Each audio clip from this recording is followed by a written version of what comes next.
Sa ulo ng mga balita. DOTR itutuloy na ang paglulunsad ng Student Beep Card sa September 20. DPWH Secretary Dizon natukoy na quality control ang isa sa malaking problema ng kagawaran. Malacanang, inatasan nang magsimula ang Independent Commission for Infrastructure.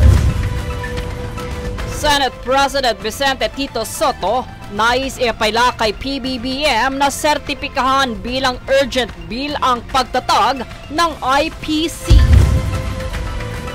Pilipinas, Japan at US nagsagawa ng maritime drill sa West Philippine Sea.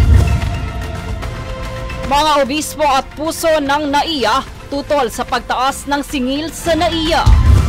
Patas at pantay na balita, komprehensibong ulat para sa pulso ng masa. Ito ang Newsful.